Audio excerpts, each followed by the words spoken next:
بسم الله الرحمن الرحيم.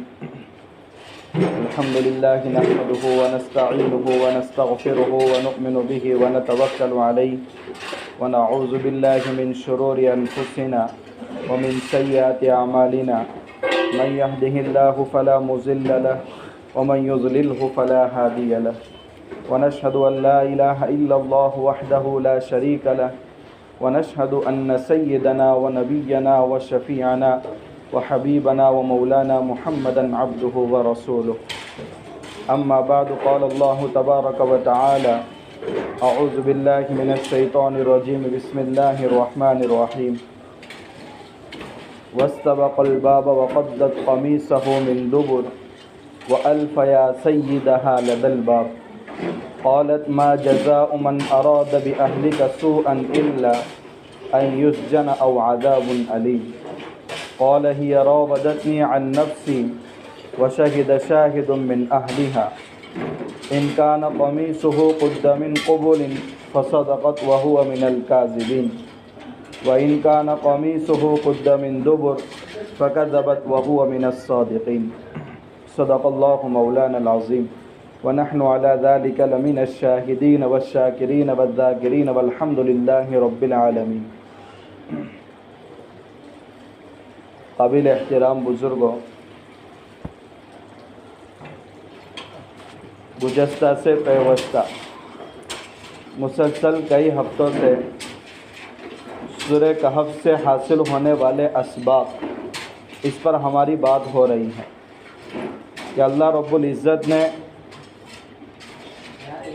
یہودیوں کے بتانے پر کفار مکہ نے اللہ کے نبی صلی اللہ علیہ وسلم سے جو سوال کیا تھا کہ یعقوب علیہ السلام کے بیٹے کا قصہ کیا ہے، اللہ تبارک و تعالیٰ نے یہ سوال کے نتیجے میں پورا جواب سورہ یوسف کی شکل میں آپ صلی اللہ علیہ وسلم پر اتارا ہے،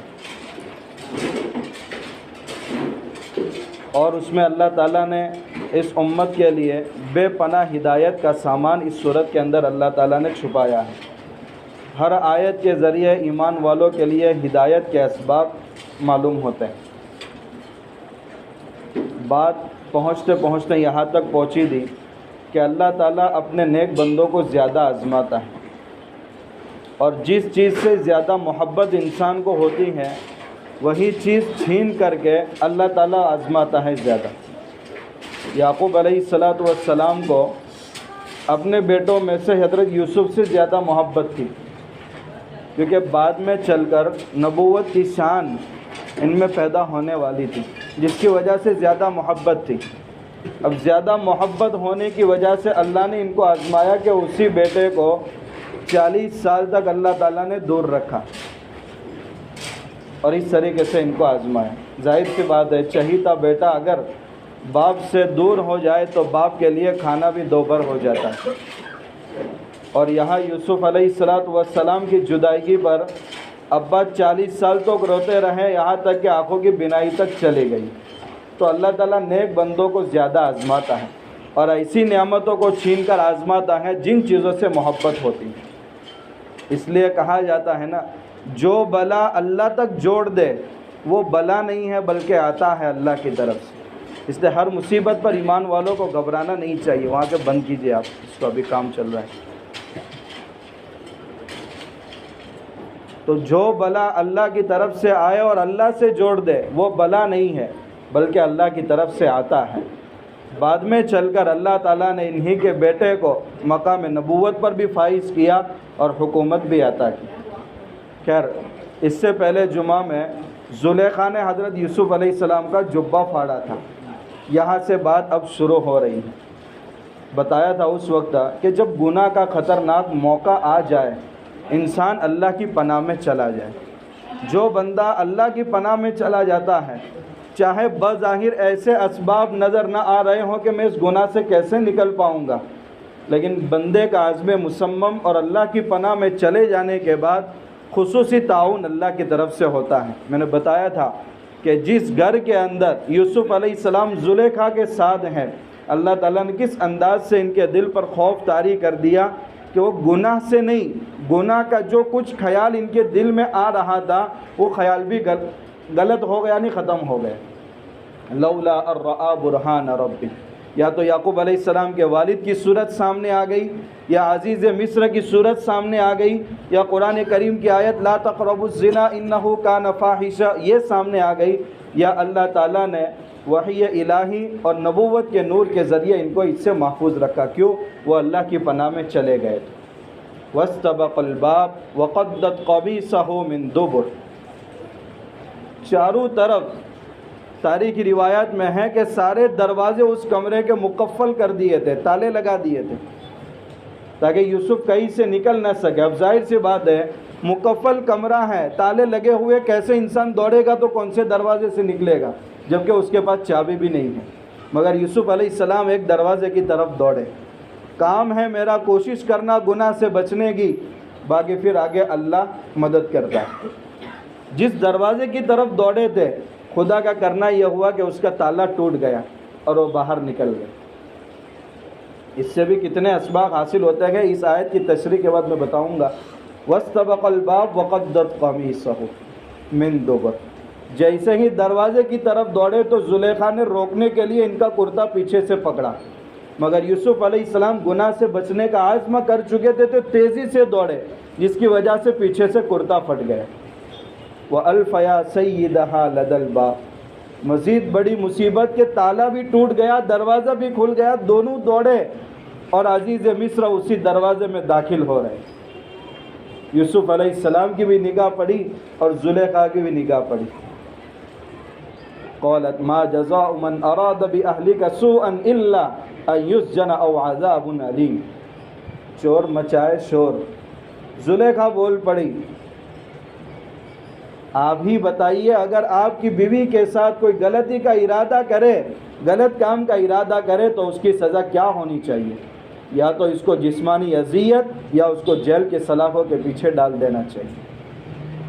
قال ہی راودتنی، یوسف علیہ السلام نبوت کی شرافت کی وجہ سے خاموش رہتے، راز فاش نہ کرتے، مگر الزام اس نے لگایا تھا جس کی وجہ سے یوسف علیہ السلام نے فوراً اپنی برات کا اظہار کیا۔ ہی راودتنی عن نفسی، یا زلیخا کہہ رہی ہیں کہ یہ شخص تمہاری بیوی کے ساتھ برائی کا ارادہ کر رہا ہے، اور یہاں یوسف علیہ السلام کہہ رہے ہیں ہی راودتنی عن نفسی، اسی نے اپنا مطلب پورا کرنے کی مجھ سے خواہش ظاہر کی تھی، اقدام اس کی طرف سے ہے۔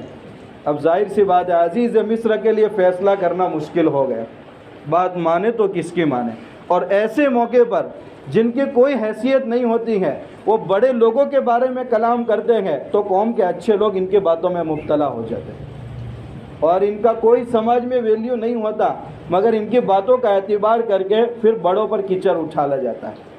آج ہم اپنے سماج کے اندر دیکھ رہے ہیں، لیکن اللہ تعالیٰ جیسے اپنی پناہ میں جو چلا جاتا ہے اللہ اس کو گناہ سے بچاتے ہیں، تو اللہ تعالیٰ اس کی برات کا انتظام بھی معجزانہ طور پر کرتے ہیں۔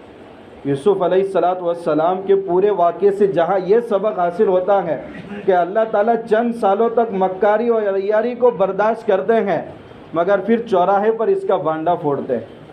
ٹھیک اسی طرح جب کسی اچھے آدمی پر الزامات لگتے ہیں تو پھر اللہ تعالیٰ اس انداز سے اس کی برات کا انتظام کرتے ہیں کہ پھر انسان تعجب کی نگاہ سے پانچوں انگلیاں بھی چبا لے، مگر پھر اس کا افسوس ختم نہیں ہوتا۔ وَشَهِدَ شَاهِدٌ مِّنْ أَهْلِهَا،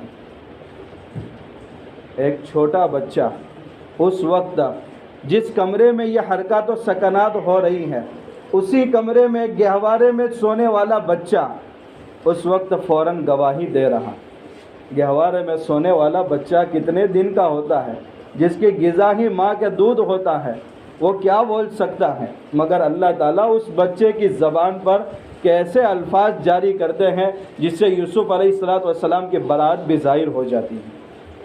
اس سے اندازہ لگائیے، اب یہ بچہ اسی کمرے میں سویا ہوا، کون جان سکتا تھا کہ اس بچے کو ان حرکات و سکنات کا کیا پتہ، مگر حقیقت یہ ہے کہ کائنات کا ذرہ ذرہ اللہ تعالیٰ کی طرف سے انسانوں کے لیے خفیہ پولیس اور CID ہے، کائنات کا ذرہ ذرہ۔ انسان یہ سمجھتا ہے کہ چار دیواری میں پیک ہو کر میں گناہ کر رہا ہوں تو یہ چار دیواری میرے گناہوں کو دوسروں سے چھپا رہی ہیں۔ سورہ یاسین پڑھ لیجئے، وَامْتَازُوا الْيَوْمَ أَيُّهَا الْمُجْرِمُونَ، کل اعلان ہوگا اے مجرموں کی جماعت الگ ہو جاؤ۔ آگے 3-4 آیت کے بعد پڑھیں گے، اصْلَوْهَا الْيَوْمَ بِمَا كُنْتُمْ تَكْفُرُونَ، تمہارے کفر اور شرک کی وجہ سے آج جہنم میں داخل ہونے کا فیصلہ کر دیا گیا ہے۔ دنیا میں کیسے جٹ سے انسان جھوٹ بول دیتا ہے، میں نے یہ کام نہیں کیا، کل قیامت کے دن بھی یہ حرکت کرے گا انسان۔ اللہ تعالیٰ فرما دے الْيَوْمَ نَخْتِمُ عَلَىٰ أَفْوَاهِهِمْ، تیرے اس گوشت کے لوتھڑے پر ہم مہر لگا دیں گے۔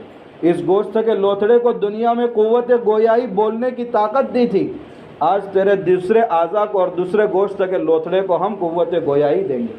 وَتُكَلِّمُنَا أَيْدِيهِمْ، تیرے ہاتھ ہم سے بات کریں گے۔ وَتَشْهَدُ أَرْجُلُهُمْ بِمَا كَانُوا يَكْسِبُونَ، تیرے پیر بتائیں گے تو کہ تو کیا کیا حرکت اپنے پیروں سے کرتا تھا۔ انسان تعجب کی نگاہ سے دیکھے گا، بلکہ کہے گا اپنے اعضاء سے وَقَالُوا لِجُلُودِهِمْ لِمَ شَهِدتُّمْ عَلَيْنَا، ارے تم کو ہی تسکین پہنچانے کے لیے تاکہ پورے بدن کو راحت ملے، میں نے یہ گناہ کے کام کیے تھے اور آج تم میرے خلاف گواہی دے رہے ہو۔ قَالُوا أَنطَقَنَا اللَّهُ الَّذِي أَنطَقَ كُلَّ شَيْءٍ، اس وقت اس کے اعضاء بھی کہیں گے کہ جس ذات نے ہر چیز کو گویائی دی ہے، آج اس نے بھی ہم کو بولنے کی طاقت دی ہے۔ معلوم ہوا کہ اللہ کی طرف سے کائنات کا ذرہ ذرہ، کل یہی دیوار زمین کا وہ حصہ جہاں گناہ کیا ہوگا، اللہ کے سامنے وہ سارے ذرات گواہی پیش کریں گے۔ تو یہ ہمارے گناہوں کو چھپاتے نہیں ہیں، اللہ کی یہ خفیہ پولیس اور CID ہماری ایک ایک چیز کے حرکات اور سکنات کو ریکارڈ میں محفوظ کر رہی ہے۔ وَكُلَّ شَيْءٍ أَحْصَيْنَاهُ كِتَابًا، ہر چیز کو ہم نے تمہارے نامہ عمل میں کرامن کاتبین کے ذریعے محفوظ کر رکھا ہے، بات نہیں سکو کہ کل قیامت کے دن۔ یہاں دیکھیے اللہ اپنے برگزیدہ نبی کی برات کیا انتظام کیسے کر دے۔ وَشَهِدَ شَاهِدٌ مِّنْ أَهْلِهَا، ایک چھوٹا بچہ گہوارے میں سویا ہوا کلام کر رہا، یا عزیز مصر ہے فیصلہ نہیں کر پا رہے، بیوی کی بات سنو کہ یوسف کی بات سنو۔ صحیح ابن حبان، مستدرک حاکم، مسند احمد، ان 3 حدیث کی کتابوں میں ایک روایت ہے، اللہ کے نبی صلی اللہ علیہ وسلم نے فرمایا کہ 4 بچوں نے گہوارے میں گواہی دی اور بڑے بڑے الزام اللہ کے نیک بندوں کے اوپر سے اس کو رفع کیا۔ حضرت مریم علیہ السلام جن کے شوہر نہیں تھے، بغیر باپ کے حضرت عیسیٰ علیہ السلام پیدا ہوئے، جب حضرت مریم اپنے چھوٹے بچے کو قوم کے پاس لے کر کے گئی تو قوم نے ان پر تہمت لگائی کہ کسی مرد نے تم کو چھوا نہیں ہے، تمہارے سر پر شوہر کا سہارا نہیں ہے، پھر بچہ کیسے؟ فَأَشَارَتْ إِلَيْهِ، حضرت مریم نے گہوارے کی طرف، بچے کی طرف اشارہ کیا۔ قَالُوا كَيْفَ نُكَلِّمُ مَنْ كَانَ فِي الْمَهْدِ صَبِيًّا، قوم کے لوگ کہنے لگے گہوارے میں سویا ہوا بچہ ہم اس سے کیسے بات کریں؟ بس اتنا کہنا تھا کہ عیسیٰ علیہ السلام ایک قول کے مطابق 1 دن کے تھے اور صحیح قول کے مطابق 40 دن کے تھے۔ قال انی عبد اللہ آتانی الکتاب وجعلنی نبیا، اس انداز سے کلام کیا کہ حضرت مریم کے بارے میں جو شکوک اور شبہات تھے وہ سارے ختم ہو گئے۔ بنی اسرائیل میں موسیٰ علیہ السلام پر تہمت لگی، فرعون کی بیوی بال سنوارنے والی جو ان کی خادمہ تھی، ان کی بچی نے موسیٰ علیہ السلام کے حق میں گواہی دی۔ جریج جو بنی اسرائیل میں بڑے عبادت گزار تھے، ان پر بھی تہمت لگی تو اس وقت ایک چھوٹے بچے نے گہوارے میں گواہی دی۔ یا حضرت یوسف علیہ السلام پر تہمت لگی ہے بیوی کی طرف سے، عزیز مصر کھڑے ہیں کوئی فیصلہ نہیں کر پا رہے ہیں، یہاں بچہ بول رہا اور کتنا شاندار کلام کر رہا ہے۔ حالانکہ بچہ یہ کہہ دیتا کہ یوسف بری ہے، قصوروار تمہاری ہوم منسٹر ہے، کافی تھا، لیکن کتنا شاندار حکیمانہ کلام کیا۔ ان کان قمیصہ قد من قبل فصدقت وہو من الکاذبین، اگر کرتا آگے سے پھٹا ہوا ہے تو زلیخا سچی ہیں اور یوسف غلط ہو سکتے ہیں۔ وَإِن كَانَ قَمِيصُهُ قُدَّ مِن دُبُرٍ فَكَذَبَتْ وَهُوَ مِنَ الصَّادِقِينَ، اور اگر کرتا پیچھے سے پھٹا ہے تو پھر یوسف سچے ہیں اور زلیخا قصوروار ہیں۔ یہاں صرف علامت کو ذکر کیا ہے کہ کرتے کی علامت سے ہی پہچان لے۔ یہاں گواہ تو 2 ہونے چاہیے، اصول تو یہی ہے ہماری شریعت کا۔ یہاں جو فیصلہ ہوا ہے وہ معجزانہ طور پر فیصلہ ہوا ہے۔ عزیز مصر بھی سمجھ گیا کہ اتنا چھوٹا بچہ کلام نہیں کر سکتا اور ایسی بات کر رہا ہے تو میری بیوی ہی قصوروار ہے۔ لیکن ایک علامت ذکر کی، اس سے معلوم ہوا کہ کوئی قاضی اور کوئی اچھا عالم جب دو گروپوں کے درمیان فیصلہ کرے تو چند علامتوں کو بھی فیصلے میں معاون بنا سکتا ہے، بلکہ بنانا بھی چاہیے۔ عالم کورس میں سب سے پہلے سال میں فارسی میں ایک کتاب پڑھائی جاتی ہیں، حکایات لطیف۔ بہت ساری حکایتیں اس میں بیان کی گئی ہیں۔ ایک حکایت اس میں یہ ہے کہ ایک شخص لمبے سفر پر جا رہا تھا اور 1000 دینار کسی آدمی کے پاس اس نے امانت رکھے۔ معتبر شخص تھا تو امانت رکھ کر کے سفر پر گیا۔ جب سفر سے واپس آیا اور اپنے دنانیر لینے کے لیے گیا تو اس نے کہا کہ تم نے کوئی امانت میرے پاس نہیں رکھی، اور گواہ بھی نہیں تھا اس وقت۔ تو اب یہ شخص قاضی کے پاس گیا۔ قاضی کے پاس جانے کے بعد اس کے خلاف دعویٰ کیا۔ قاضی نے کہا گواہ لاؤ۔ کہا گواہ اس وقت تو کوئی نہیں تھا۔ تو کہا سامنے والے جس کو آپ نے سپرد کیے تو اس آدمی کو بلاؤ۔ اس آدمی کو بلایا اور کہا کہ اس نے تم کو اپنی امانت دی تھی؟ تو اس نے کہا مجھے نہیں دی ہے، کوئی گواہ بھی اس کے پاس نہیں ہے، آپ کیسے میرے خلاف فیصلہ کر سکتے ہیں؟ تو فیصلہ کیسے کریں؟ تو قاضی نے اس شخص سے کہا اچھا تم نے اپنے اتنے پیسے کہاں اس کو سونپے تھے، وہ جگہ کون سی تھی؟ تو اس نے کہا کہ ایک درخت کے نیچے میں نے جب یہ بیٹھا تھا اس وقت میں نے اپنی امانت اس کے حوالے کی تھی۔ قاضی نے کہا جاؤ اور اس درخت کو جا کر کہو کہ قاضی صاحب عدالت میں تمہیں بلا رہے ہیں۔ اب یہ شخص بھی تعجب کرنے لگا، قاضی کیسی بات کر رہے ہیں؟ وہ درخت ابھی سنتا ہوگا اور آتا ہوگا، اس کے پیر کہاں ہیں؟ قاضی صاحب نے کہا میں نے کہا آپ چلے جائیں، اور قاضی صاحب کا نام لیوے۔ وہ آج کل کے قاضی نہیں ہوتے تھے، وہ اسلامی حکومت کے قاضی ہوتے تھے، ایک ہی کوڑے سے سب کو درست کر لیتے تھے۔ اسلامی حکومت کے قاضی وقت کے حاکم کو بھی کٹہرے میں کھڑا کر دیتے تھے۔ حضرت علی اور قاضی شرح کا واقعہ مشہور ہے، بہت لمبی تفصیل ہو جائے گی اس میں جائیں گے تو۔ خیر وہ درخت کے پاس قاضی کے حکم کو لے کر کے گیا اور وہاں جا کر کہہ رہا ہے کہ قاضی صاحب آپ کو یاد فرما رہے ہیں اپنی عدالت میں۔ اب وہ درخت سننے کو بھی تیار نہیں ہے اور آنے کو بھی تیار نہیں ہے۔ تھوڑی دیر کے بعد جس آدمی کو اس نے امانت حوالے کی تھی وہ بھی قاضی صاحب کے پاس بیٹھا ہوا تھا۔ تو قاضی صاحب نے اس سے پوچھا کہ وہ شخص اتنی دیر ہوئی ہے درخت کے پاس پہنچ گیا ہوگا؟ تو اس نے کہا ہاں قاضی صاحب پہنچ گیا ہوگا۔ بس اب اتنے میں وہ تھوڑی دیر کے بعد وہ شخص واپس آیا اور کہا قاضی صاحب تمہاری ایسی کی تیسی، وہ سننے کو بھی تیار نہیں اور آنے کو بھی تیار نہیں۔ تو قاضی صاحب نے کہا وہ درخت نے بات سنی بھی، تم سے پہلے آیا بھی اور گواہی دے کر چلا بھی گیا۔ اچھا کیسے قاضی صاحب؟ یہ آدمی سامنے بیٹھا ہوا کہہ رہا ہے قاضی صاحب آپ جھوٹ بول رہے، وہ درخت تو آیا نہیں ہے، میں یہاں جب سے بیٹھا ہوں۔ تو قاضی صاحب نے کہا جب میں نے آپ سے پوچھا تھا کہ جس درخت کے پاس امانت حوالے کی تھی وہ شخص پہنچ گیا ہوگا، تم نے کہا کہ پہنچ گیا ہوگا۔ جب تمہیں وہاں حوالے نہیں کیے تو تمہیں کیسے پتا کہ وہاں پہنچا ہے کہ نہیں پہنچا؟ اس علامت سے معلوم ہو گیا کہ امانت تمہیں حوالے کی ہے۔ تو اس علامت کے ذریعے بھی فیصلوں میں تعاون لیا جا سکتا ہے، بلکہ لینا چاہیے۔ اس لیے قاضی کو بولا نہیں رہنا چاہیے، ورنہ آج کل لوگ اپنی سحر بیانی کے ذریعے کس انداز سے متاثر کر سکتے ہیں۔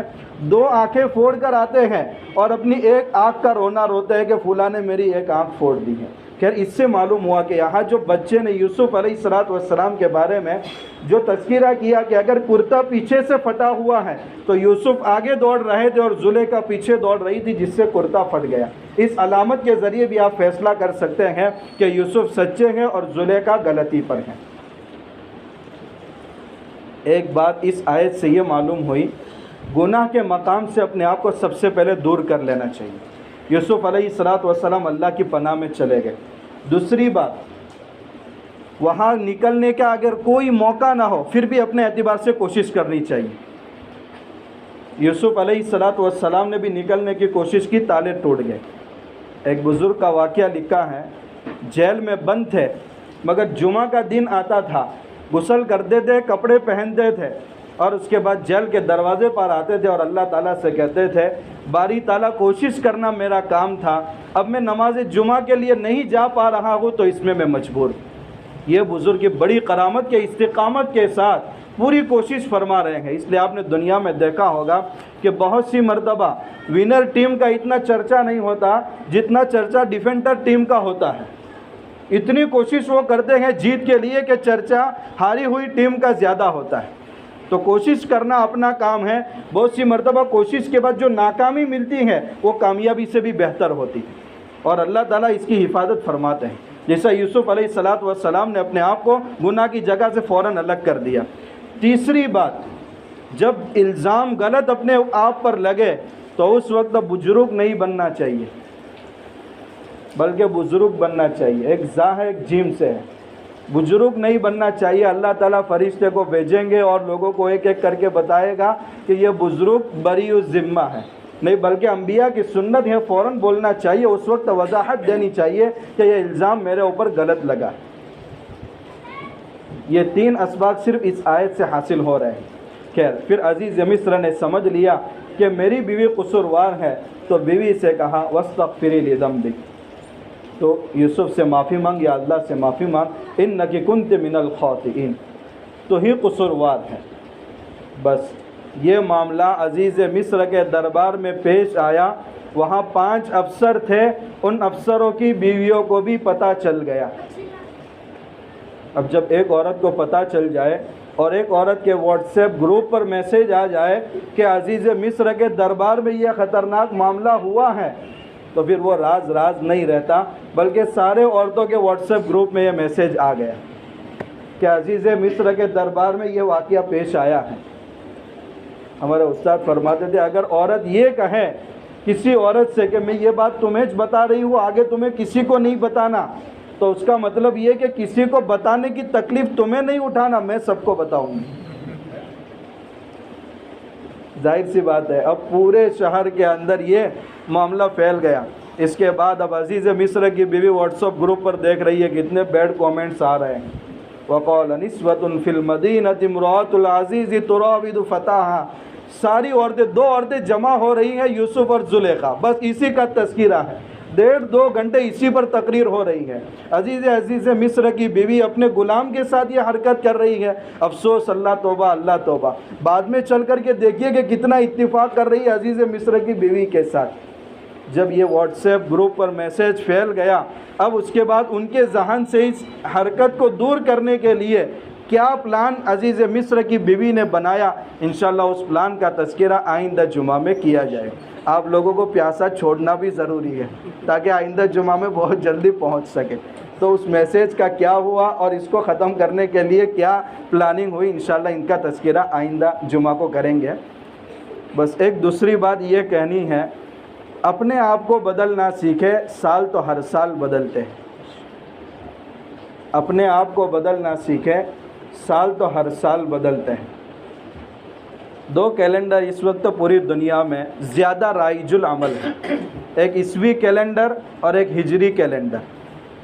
بلکہ افسوس کی بات ہے 200 سال ہمارے علماء نے انگریزوں کو یہاں سے بھگانے کے لیے اتنی قربانیاں دی ہیں، تو ہمارے جسم تو آزاد ہو گئے مگر ہماری سوچ اور ہماری فکر آزاد نہ ہو سکی۔ آج ہمارے گھروں میں سال جب رخصت ہو رہا ہو اور نئے سال داخل ہو رہا ہو، اس وقت ہمارا طریقہ کار کیا ہونا چاہیے، اسلام کی رہبری مسلمانوں کے لیے کیا ہے، آہستہ آہستہ ہم اس سے بہت دور ہوتے جا رہے ہیں۔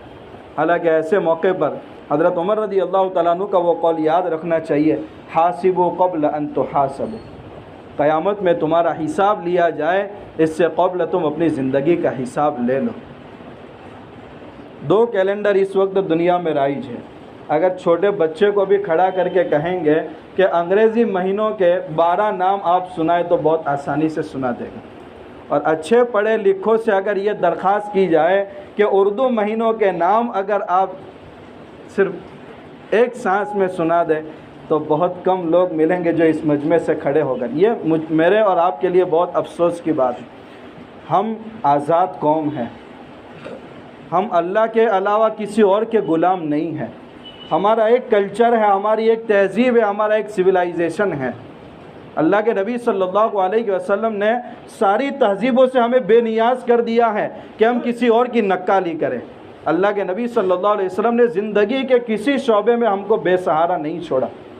خیر، ایسے موقع پر ہم کو کیا کرنا چاہیے؟ 2 کام ہمیں کرنے چاہیے، چاہے شمسی سال کا آغاز ہو، انگریزی سال کا آغاز ہو یا ہجری سال کا آغاز ہو۔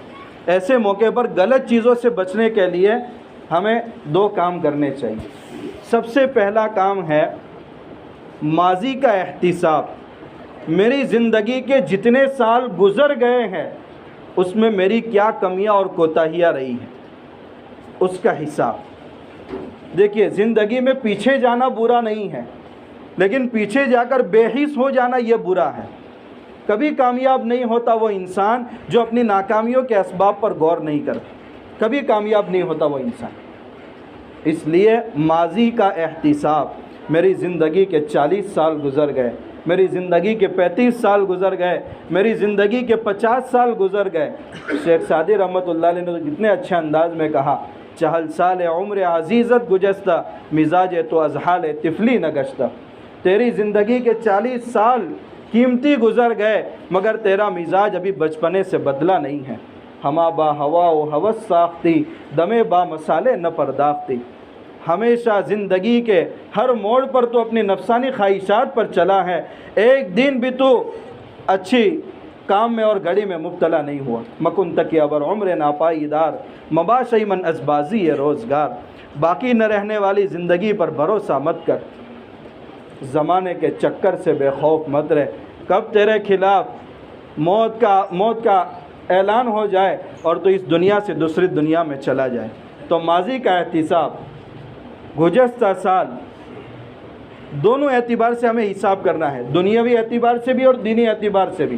اگر آپ تاجر ہیں تو اس اعتبار سے آپ سوچیں کہ 1 سال میں نے اپنی تجارت میں کتنی ترقی کی ہے۔ اگر میں پیچھے جا رہا ہوں تو پیچھے جانے کے اسباب کون کون سے، تاکہ ان اسباب اور کوتاہیوں کو دور کریں، اپنے بزنس میں آگے بڑھیں۔ اگر آپ گورنمنٹ سرونٹ ہیں، آپ یہ سوچیں کہ میں 1 سال میں کتنی امانت داری اور دیانت داری کا ثبوت دے کر کے اپنے ہی عملے کے اندر اچھی پوزیشن حاصل کر سکتا تھا، مگر میں اس میں کتنا پیچھے رہ گیا۔ میں اپنے اخلاق سے، اپنے اسلام سے کتنے لوگوں کو متاثر کر سکتا تھا، مگر میں اس میں کتنا پیچھے رہ گیا۔ دینی اعتبار سے بھی اپنا جائزہ لیں کہ یہ 1 سال گزر گیا، اس سے پہلے میرے زندگی کے اندر کتنی نمازوں کا اہتمام تھا اور اس سال میں اپنی زندگی میں کتنی نمازوں کا اہتمام کر پایا۔ پہلے میں 2 پڑھتا تھا، اب اللہ کا شکر ہے کہ 5 پڑھ رہا ہوں۔ اگر نہیں پڑھ پا رہے ہیں تو آگے کا لائحہ ہے عمل دوسرا کام ہے کہ طے کریں کہ آئندہ میری زندگی میں 1 بھی نماز نہیں جائے گی۔ دوسری بات، میں گزشتہ سال قرآن کو کتنا وقت دے رہا تھا اور اس سال میں نے کتنا وقت قرآن کو دیا ہے۔ اس زمانے کا سب سے بڑا جھوٹ جو ہر چھوٹے بڑے سے بولا جا رہا ہے، وقت نہیں ہے، وقت نہیں ہے۔ نماز کے لیے وقت نہیں ہے، قرآن کو ہاتھ لگانے کے لیے وقت نہیں ہے۔ خدا کی قسم، اگر آپ صبح سے لے کر شام تک تھکنے کے بعد جو وقت آپ اپنے موبائل کو دیتے ہیں، جو وقت آپ اپنی ٹی وی کو دیتے ہیں، جو وقت آپ نیوز اور خبریں پڑھنے کو دے رہے ہیں، اگر وہ وقت آپ قرآن اور نماز کو دے دیں، وقت کے ابدال بنیں گے۔ یہ وقت کا سب سے بڑا جھوٹ ہے کہ میرے پاس وقت نہیں ہے۔ کل قیامت کے دن اللہ تعالیٰ کی طرف سے جب کہا جائے گا کہ تم نے قرآن کے ساتھ اتنا غیر اخلاقی رویہ اختیار کیا ہے جس کی وجہ سے آج قرآن تمہارے خلاف حجت بن گیا، تو اللہ تعالیٰ سے کہیں گے باری تعالیٰ ایک موقع اور دے دیں۔ اولم نعمرکم ما یتذکر فیہ من تذکر، کیا اتنی زندگی ہم نے تم کو نہیں دی تھی کہ ایک نصیحت حاصل کرنے والا اگر اس میں نصیحت حاصل کرنا چاہتا تو آسانی سے نصیحت حاصل کر سکتا تھا۔ تو 2 کام ہمیں کرنے ہیں، ماضی کی زندگی کا احتساب کرنا ہے، جو کوتاہیاں ہیں آگے پلان ہمارا اچھا بننا چاہیے کہ آنے والے سال نمازوں کا اہتمام ہوگا، قرآن کا بھی اہتمام ہوگا اور وقت کی ہم قدردانی کریں گے۔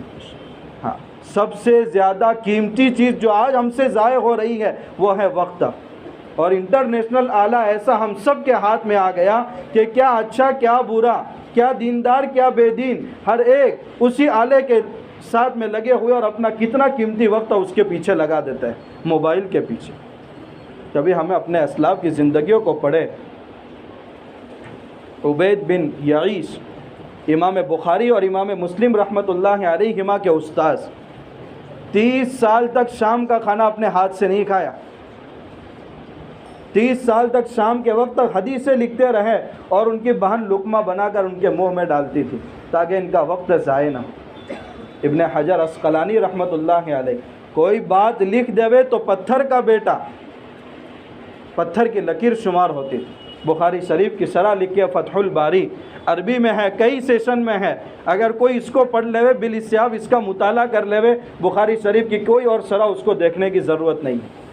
جب لکھتے تھے پہلے قلم تو لکڑی کے ہوتے تھے، لکھتے تھے تو یہ تو ثواب کا کام ہے، مگر جب چھیلنے کا وقت آتا تھا تو تیسرا کلمہ زبان پر ہوتا تھا کئی وقت ضائع نہ ہو۔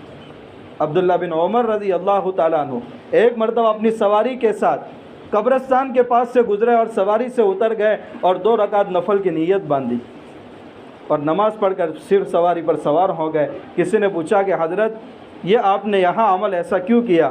تو فرمایا کہ قبر والے کتنے حسرت کے ساتھ اندر سوئے ہوئے ہیں، کاش آج 2 رکعت پڑھنے کا موقع مل جاتا اور ان کی نیکیوں کا ثواب ہمارے نامہ اعمال میں لکھا جاتا تو وہ حسرت کل مجھے نہ ہو، اس لیے میں یہاں پڑھ کر کے 2 رکعت پڑھ رہا۔ آج ہمارے وقت کا کیا حال ہے، کتنی حفاظت ہم سے ہو سکتی ہیں۔ وہ تھے تو آبا تمہارے ہی مگر تم کیا ہو، وہ تھے تو آبا تمہارے ہی مگر تم کیا ہو، ہاتھ پر ہاتھ درے منتظر فردا ہو، ایک 6 فٹ کی باڈی میں اللہ کے رسول کے احکام نافذ نہیں کر پاتے اور نعرہ لگا رہے کہ پوری دنیا میں اللہ کے نظام کو نافذ کریں گے۔ کون سی باطل طاقت آپ کو نماز پڑھنے سے روک رہی ہے؟ کون سی باطل طاقت آپ کو قرآن کو چھونے سے روک رہی ہے؟ یہ اندر کے موانع آپ کو روک رہے ہیں۔ اسلامی طریقہ اگر ہماری زندگیوں میں ہم داخل نہیں کر سکے، کیسے لوگوں مسلمانوں کی اصلاح کر پائیں گے؟ اس لیے تو علامہ اقبال نے کہا وہ تھے تو آبا تمہارے ہی مگر تم کیا ہو، ہاتھ پر ہاتھ دھرے منتظر فردا ہو، قلب میں سوز نہیں، روح میں احساس نہیں، تمہیں کچھ بھی پیام محمد کا پاس و لحاظ نہیں۔ واعظ قوم کی وہ پختہ خیالی نہ رہی، برق طبعی نہ رہی، شعلہ نوازی نہ رہی، رہ گئی رسم ازار روح بلالی نہ رہی، فلسفہ رہ گیا تلقین غزالی نہ رہی۔ یہ مسجد مرثیہ خواہ ہے کہ وہ نمازی نہ رہے، یہ مسجد رو رہی ہے، یہ مسجد مرثیہ خواہ ہے کہ وہ نمازی نہ رہے، یعنی وہ صاحب اوصاف حجازی نہ رہے۔ آج پوری مسجد میں صحابہ کی طرح نماز پڑھنے والا کوئی نہیں ہے۔ بہت سے حضرات تو ایسے ہیں آخری صف میں آئے اور ایک بوجھ تھا سر پر اتار کر وہیں سے چلے گئے۔ کیا اللہ سے کنیکشن قائم ہوا؟ کیا اللہ کے گھر میں سکون لینے کے لیے آئے تھے دعا پڑھ کر اور کیسے لعنت لے کر کے اللہ کے گھر سے لوٹے ہیں؟ افسوس کا مقام ہے۔ ہاں، کئی ملکوں کی میں داستان سنا سکتا ہوں، صرف یہ اب یہ نئے جو دن منانا شروع کیے، ہیپی نیو ایئر نائٹ، کئی سال پہلے صرف دبئی میں 31 7 منٹ میں 63 کروڑ روپے کے ذریعے پٹاخے پھوڑے گئے اسی رات میں۔ مسلم ملکوں کا یہ حال ہے کہ ہماری غیرت کہاں گئی ہے؟ ہمارے بچے دیکھیے، ابھی یہ کرسچنوں کا تہوار گیا ہے 25 دسمبر، کئی بچے اس میں شامل ہیں۔ ہمارے بچوں پر ہم اپنی اسلامی شریعت کو نافذ نہیں کر سکتے تو کون سی قوم کا ہم بیڑا اٹھا کر کے قوم کی اصلاح کریں گے؟ اس لیے بھائی یہ سوچو، یہ جو سال ہماری زندگی سے کم ہو گیا ہے اس پر افسوس کرنے کا مقام ہے، آنے والے سال کا استقبال کرنا نہیں ہے۔ اگر استقبال کرنا ہے تو وہ دعا پڑھ لیجئے جو اللہ کے نبی صلی اللہ علیہ وسلم ہر مہینے کا چاند دیکھ کر کے پڑھتے تھے، اللہم احلہ علینا بالامن والایمان والسلامت والاسلام ورضوان من الرحمن وجوار من الشیطان۔ اے اللہ اس مہینے کو، اس سال کو امن و سلامتی کے ساتھ ہماری زندگی میں داخل فرما، تیری رضامندی کے ساتھ اس کو داخل فرما، اور شیطان کی حفاظت کے ساتھ اس سال کو ہماری زندگیوں میں داخل فرما۔ اللہ تعالیٰ ان تمام طرح کی بری رسموں سے میری اور میری نسلوں کی حفاظت فرمائے۔ وآخر دعوانا الحمدللہ رب العالمین۔